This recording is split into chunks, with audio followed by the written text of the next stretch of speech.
Hello, नमस्कार। कैसे हैं आप लोग? हाँ, हमारा टॉपिक है लेक्चर नंबर 11।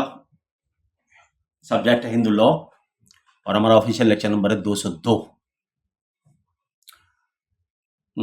हम इससे पहले जो है गार्जियनशिप एक्ट के ऊपर डिस्कशन कर रहे थे और गार्जियनशिप हमारा एक्ट था। अब हम आ रहे हैं पावर्स ऑफ नेचुरल गार्जियन, नैसर्गिक संरक्षक की शक्तियां क्या हैं। तो सेक्शन 8 जो है हिंदू में, जो सेक्शन 8 जो है, जो गार्जियनशिप एक्ट है 1956, उसका सेक्शन 8 जो है उस पर डिस्कस करेंगे, बुक से करेंगे। बुक से मीन्स क्या बोलते हैं, बेयर एक्ट से बात करेंगे। बेयर एक्ट को जो उसकी थोड़ी सी हिंदी में सख्ताई होगी या कैड़ापन होगा, तो उसको मैं आपको दूर करने की कोशिश करूंगा अपने लैंग्वेज से। धारा 8 जो है नैसर्गिक गार्जियन की शक्तियों को डिफाइन करती है। तो धारा 8 का सब सेक्शन 1 क्या कहता है, जरा सुने।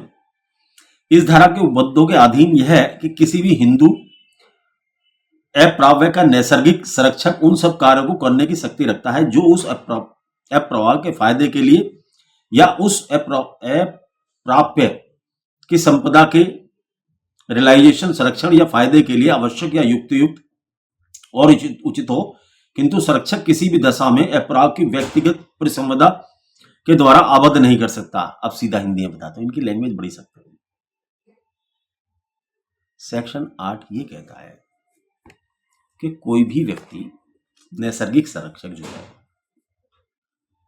धारा 8 के तहत नाबालिग के फायदे के लिए किसी भी कार्य को कर सकता है, उसकी संपत्ति के हित को देख सकता है, उसकी आवश्यकताओं के अनुसार काम कर सकता है और उसकी प्रॉपर्टी को बचा सकता है, लेकिन नाबालिग को किसी भी कॉन्ट्रैक्ट में नहीं फंसाएगा। ये बात है। दोबारा एक्सप्लेन करता हूं। ये कहता है कि कोई भी नैसर्गिक संरक्षक अपने नाबालिग बच्चे की संपत्ति की रक्षा कर सकता है, शरीर की रक्षा कर सकता है, तथा उसकी संपत्ति को फायदे के लिए बढ़ाने के लिए तो कुछ भी कर सकता है, लेकिन उसको किसी कॉन्ट्रैक्ट में नाबालिग को इन्वॉल्व नहीं कर सकता। ये सेक्शन 8 कहता है। अर्थात जो कुछ भी किया जाना बच्चे की भलाई और बच्चे की प्रॉपर्टी के फायदे के लिए कर सकते हो और शरीर के फायदे के लिए कर सकते हो, नुकसान के लिए नहीं कर सकते। नंबर 1। नंबर 2, यदि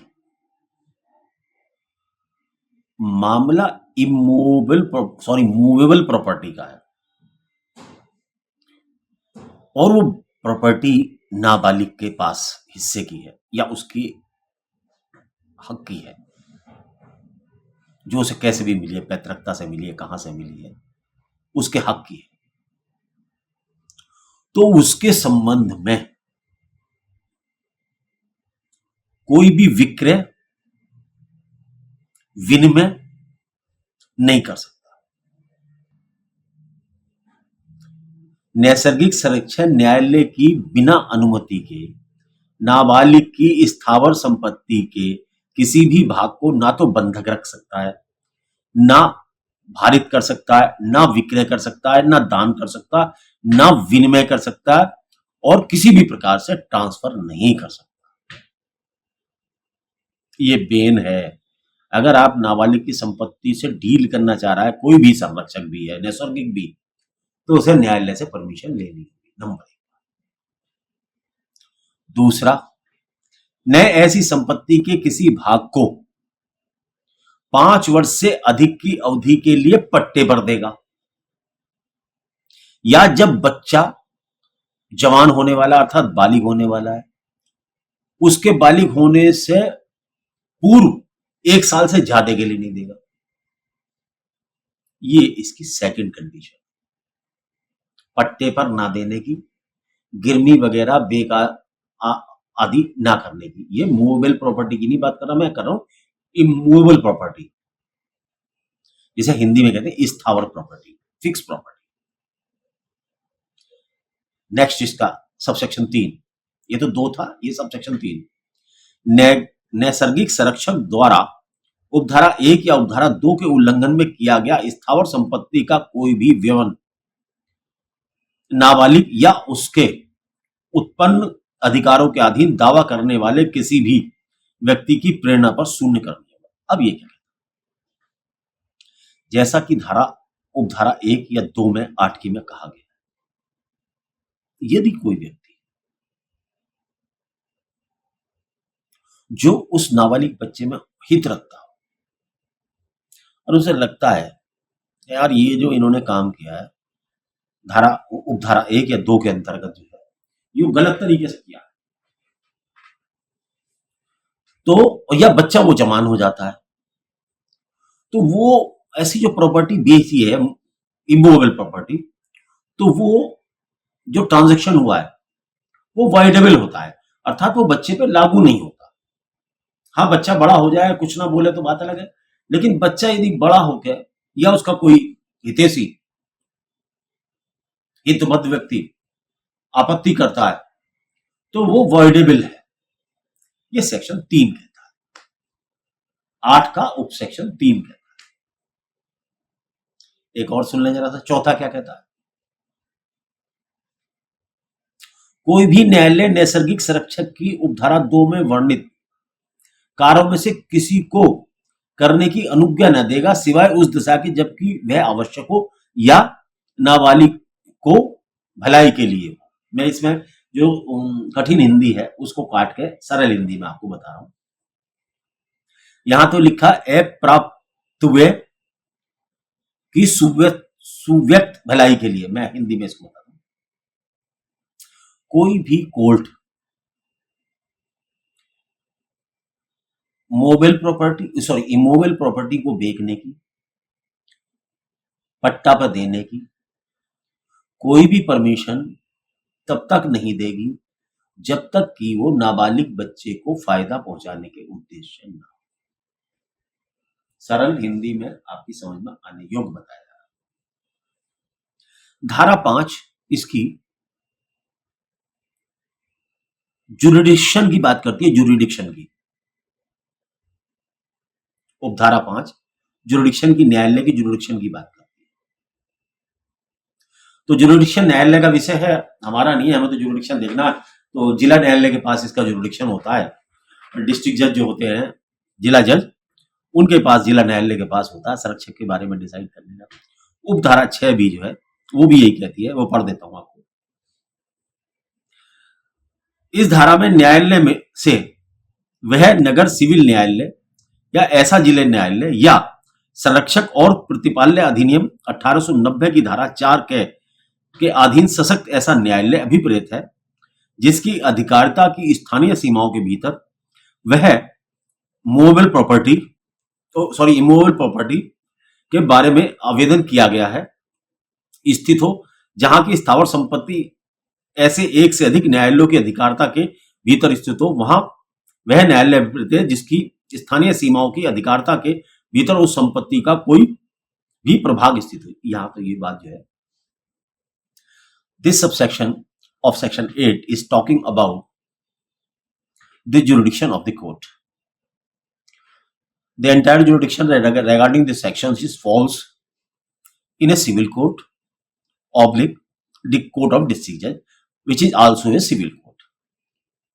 तो ये आपको ये बताता है कि इसमें डिस्ट्रिक्ट जज साहब की अधिकारिता है और सिविल न्यायालय ही इस मामले में डिसाइड करता है, या प्रतिपाल्य अधिनियम 1860 वाला, जो 90 वाला, उसके 4A के तहत न्यायालय डिसाइड कर सकता है। तो यहां पावर सिविल कोर्ट के बारे में ये आपको। तो ये थी नैसर्गिक पेरेंट्स गार्जियंस की शक्तियां, जिसका सेक्शन 1 सबसेक्शन 1 और सबसेक्शन 2, 3 और 4 बहुत इंपॉर्टेंट है, और 5th और 6th section related to the jurisdiction है। तो जुरिडिक्शन तो इंपॉर्टेंट है ही। तो जुरिडिक्शन मीन्स जहां पर संपत्ति स्थित है वहीं पर इस संबंध में वाद योजित किया जा सकता है। जुरिडिक्शन तो आपको, जब मैं सिविल प्रोसीजर कोड पे लेक्चर बनाऊंगा तो मैं आपको वहां एक्सप्लेन करूंगा jurisdiction, what is meaning of jurisdiction.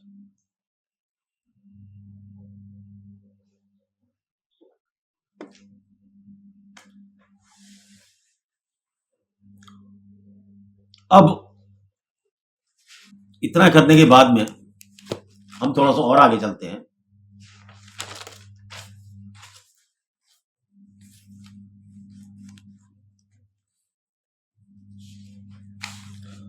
अब नैसर्गिक संरक्षक के बाद में एक दूसरा संरक्षक आता है, वसीयती संरक्षक।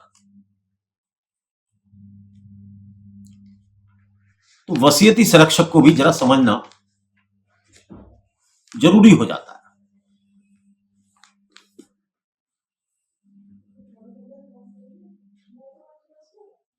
मैं शॉर्ट में बताऊंगा, एग्जामिनेशन पॉइंट ऑफ व्यू से बताऊंगा, और अगर आपको बहुत भ्रत लिखना है तो बुक स्टडी करनी पड़ेगी। मैं ज्यादा बहुत मैं कहानी किससे नहीं करता। देखिए, मैं आपको वैसे ही बताता हूँ, न्यायालय के अंदर जब आप जाएंगे तो न्यायालय में काम है बहुत। न्यायालय ना तो आपकी कहानी सुनेगा, ना सुनेगा बकवास। और सुप्रीम कोर्ट और हाई कोर्ट में तो पूछा ही नहीं आपको, क्योंकि उनके न्यायालय के सामने तो हजार सैकड़ों आदमी बैठा है, और उसको कोर्ट का टाइम सुबह 10 से 5 तक है, या 4 तक है, 4 तक मानो आप। उसे 10 से 4 तक अपना ड्यूटी करनी है, और अपना व्यक्तिगत लाइफ भी होती है। तो कोई कोर्टों में आपकी बेकार की बातें सुनने के लिए नहीं है। अब मान लो एग्जामिनेशन में तो क्या दुनिया भर की कहानी सुनाई जाती है। ये लैटिन भाषा से शब्द निकला है, ये लैटिन भाषा से है, ये फ्रांसीसी ने निकला। अरे भाई, कौन सुन रहा है कोर्ट में ये बातें? आप उसे सेक्शन बताइए। तो आइए सेक्शन 9 पर डिस्कस करते, वसीयती संरक्षक क्या है।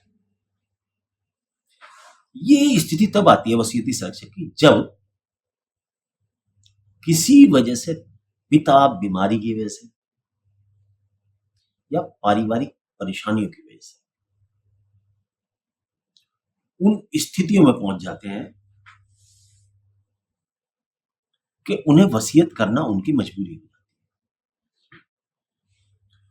तो उनकी वसीयत द्वारा जिस संरक्षक को नियुक्त किया जाता है वो वसीयती संरक्षक कहलाता है। और वसीयती संरक्षक का अस्तित्व तब आता है जब वो व्यक्ति मर जाता है जिसका वो पुत्र है या पुत्री है। वसीयत मीन्स इच्छा पत्र। ये तभी लागू होता है जब आदमी करने वाला मर जाता है। तो ऐसा जो संरक्षक नियुक्त किया जाता है वो संरक्षक वसीयती संरक्षक कहलाता है। जैसे आपको नैसर्गिक संरक्षक समझाया गया, पिता, माता, ऐसे ही अब इस पे बात करते हैं वसीयती संरक्षक। तो वसीयती संरक्षक या तो पिता कर सकता है या माता कर सकती है। इसका उपसेक्शन 1, पिता वसीयत के द्वारा वसीयती संरक्षक नियुक्त कर सकता है। अब इसका आता है सबसेक्शन 2। अगर मैं कहीं सबसेक्शन कहना भूल रहा हूं तो आप इसी के 9 के सेक्शन ही पढ़ रहा हूं, मैं 9 के सबसेक्शन ही पढ़ रहा हूं। पिता के मरने के बाद में पिता ने यदि वसीयत कर दी है तो वो वसीयत तब तक लागू नहीं होगी जब तक वो माता जिंदा है, क्योंकि माता नेचुरल गार्जियन है। तो दूसरे नंबर पे माता। माता जो है, अब पहले ये समझा दो, ये वाली वसीयत कब लागू होगी? सेकंड नंबर वाले में यदि पिता माता से पूर्व मर जाता है, पिता पहले मर गया और माता जिंदा रह गई, तो पिता वाली वसीयत लागू नहीं होगी। तो वो तब तक जिंदा रहेगी, वसीयत जिंदा रहेगी जब तक माता जी जिंदा है। वो सॉरी, उस वो वसीयत तब तक इन्फॉर्मेशन नहीं होती, तब तो माता, क्योंकि माता है तो माता देख लेगी। तो पिता द्वारा अगर कोई वसीयत की गई है और माता जिंदा है तो वो वसीयत तब तक लागू नहीं होगा। वो वसीयती उत्तराधिकार, वो सॉरी संरक्षक तब तक काम नहीं करेगा जब तक कि माता जिंदा है। जब माता जी मर जाती है तब पिताजी वाली वसीयत का जो संरक्षक है वो काम कर सकता है। नेक्स्ट इसका आगे बढ़ते हैं।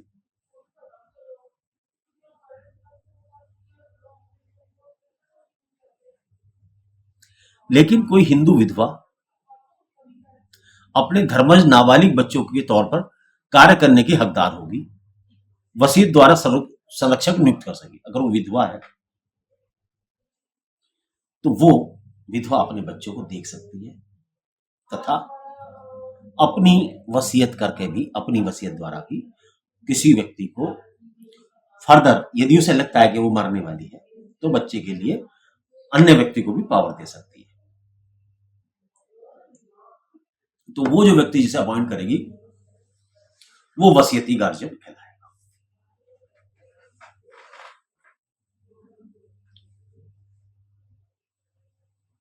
वसीयत के द्वारा जो संरक्षक नियुक्त किया जाता है, अर्थात वसीयत को विल भी कहते हैं, उसके द्वारा जो संरक्षक नियुक्त किया जाता है वो वही सारी शक्तियां रखता है जो नैसर्गिक संरक्षक को पास होती है, वही सारे काम कर सकता है।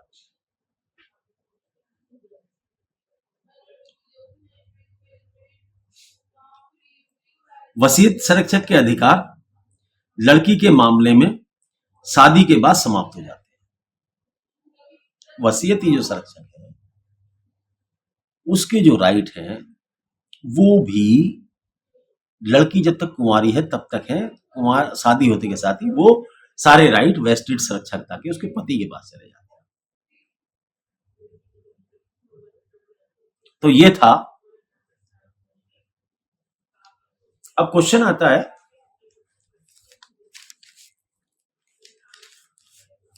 ये तो था वसीयती संरक्षक कैसे काम करेगा। अब उसे क्वेश्चन ये आता है कि कौन उसे नियुक्त कर सकता है।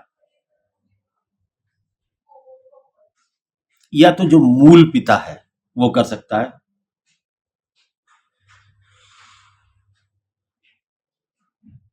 अर्थात नैसर्गिक पिता, या जिसने एडॉप्शन ले रखा वो भी कर सकता है। माता की स्थिति में या तो माता अर्थात नैसर्गिक माता, या जिस मां ने उस बच्चे को गोद लिया है वो भी अपने बच्चे का डिस्पोजल कर सकती है, इस तरीके से गार्जियन बना सकती है किसी को। विधवा माता जो नैसर्गिक है और जो जिसने बच्चा एडॉप्ट किया है वो भी इस तरीके का व्यवस्था बैठा सकती है। तो ये तो स्थिति रही कि कौन वसीयती वो कर सकता है, किसको बनाया जा सकता है। ये दो हमने आपको बताने की कोशिश की।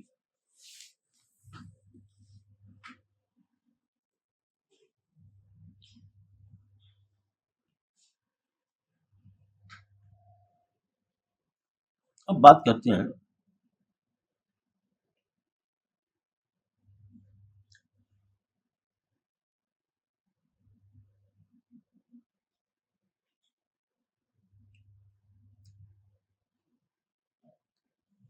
ये जो वसीयती संरक्षक है ये वही शक्ति डील करता है जिनका कि उपबंध वसीयत में किया गया है, या उन शक्तियों का भी उपयोग करता है जो ये एक्ट है अपना, जो शक्तियां उसने नैसर्गिक गार्जियन में दे रखी है, वही शक्तियां वो वसीयती संरक्षक जो है कर सकता है जो नैसर्गिक पेरेंट्स के पास है, नैसर्गिक संरक्षक के पास है, और वही शक्तियां जो विल उसे देती है। इससे ज्यादा की शक्तियों का वो यूज नहीं कर सकता। अब बात करते हैं, बहुत इंपॉर्टेंट तो नहीं, कब किसी भी संरक्षक को हटाया जा सकता है।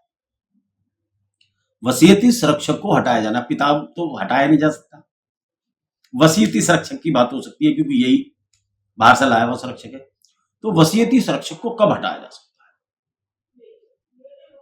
धारा 39 संरक्षक एवं प्रतिपाल्य अधिनियम की धारा 39 इसके बारे में कुछ वर्णन करती है। उन कंडीशंस को मैं बताता हूं जो धारा में ही वर्णित की गई हैं, उन्हें मैं आपके समक्ष रखता हूं। अपने विश्वास का दुरुपयोग करता हो, इस कारण से वसीयत संरक्षक को हटाया जा सकता है। नंबर 1,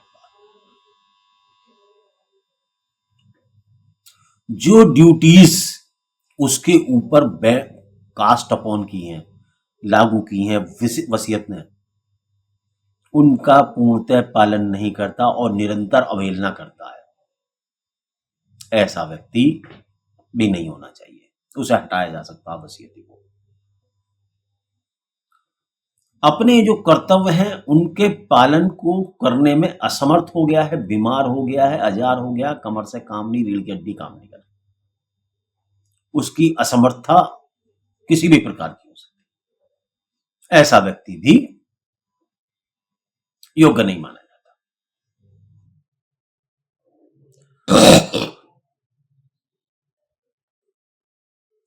अपने वार्ड के साथ दुर्व्यवहार करता है, नाबालिग बच्चे के साथ दुर्व्यवहार करता है तथा उचित सावधानी लेने की उपेक्षा करता है।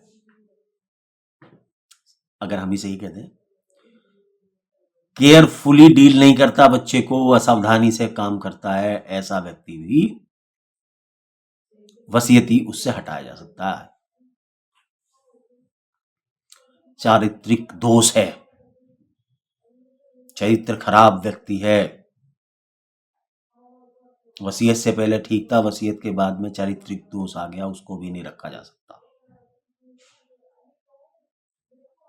बच्चे के हित के विरोध में रखता है और अपने फायदे के लिए काम करने का हित रखता है, ऐसे व्यक्ति को भी वसीयती संरक्षक होना नहीं रखा जा सकता।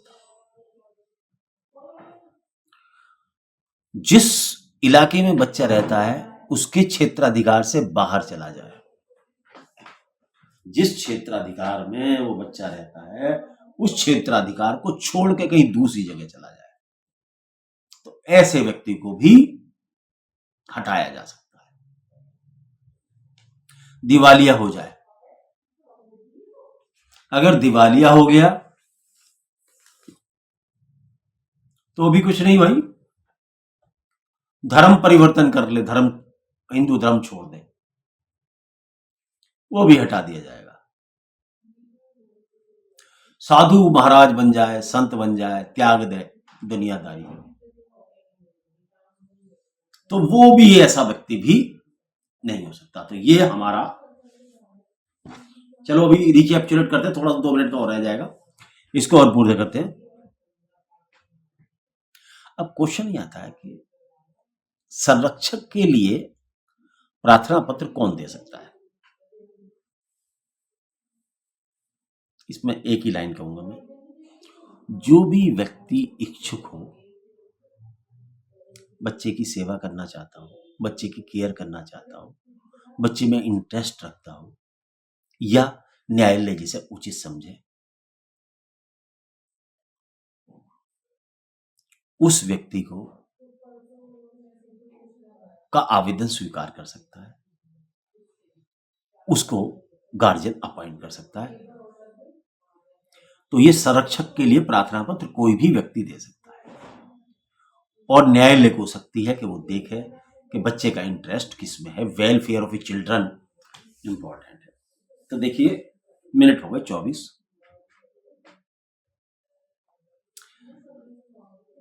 तो कोई भी व्यक्ति दे सकता है, आप भी दे सकते हो, मैं भी दे सकता हूं।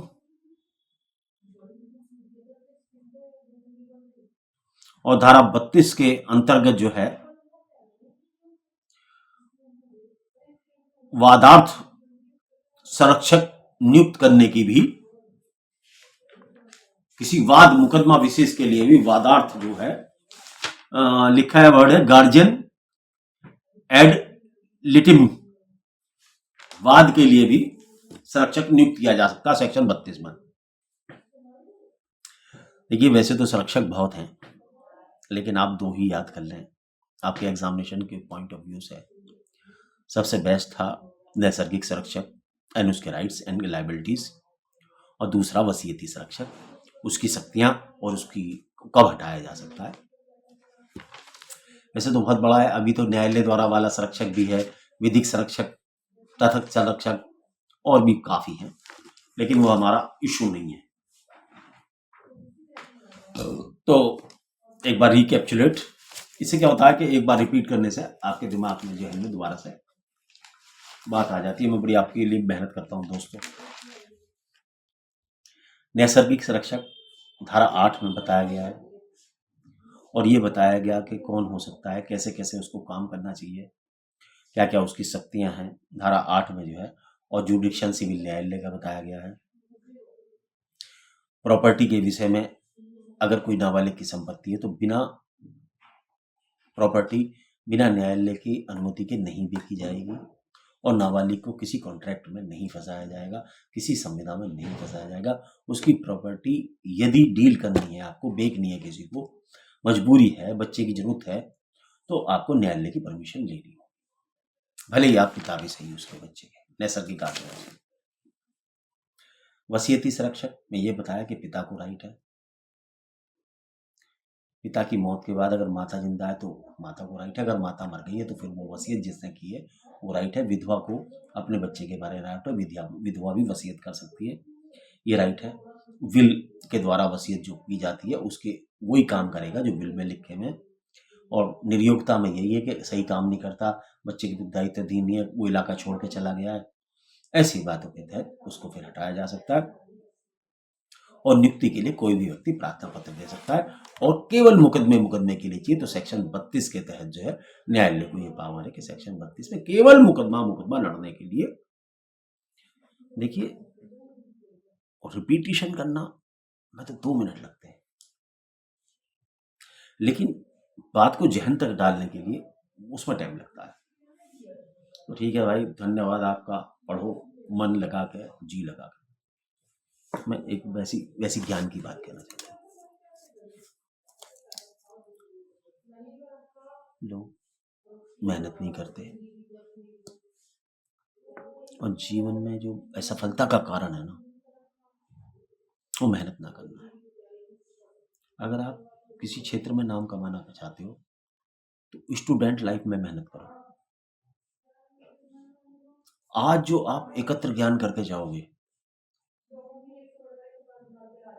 और जैसी कोर्ट में पहुंचोगे तो वो ज्ञान 50 गुना हो जाएगा। लेकिन जब तुम स्टूडेंट लाइफ में 0 लेके जाओगे तो फिर वो 30-40 साल में जाके वो 0 से 10 पे आओगे। लेकिन अगर तुम 20% और 30% ज्ञान स्टूडेंट लाइफ में लेके जा रहे हो तो वहां जाके वो 70 रुपए का हो जाएगा, 70 या 80% का हो जाएगा। होता क्या है, स्टूडेंट लाइफ में तो हम ज्ञान लेते ही नहीं। मैं कोशिश विनती करता हूँ कि आपसे कि आप इन लेक्चरों को सुने, बहुत काम आएंगे आपके। नमस्कार। मैं ये कहूँगा नहीं कि सब्सक्राइब करो या इसे वो करो, लाइक करो, कुछ मत करो, बस सुन लो, तुम अपने काम कर दे तुम्हारा।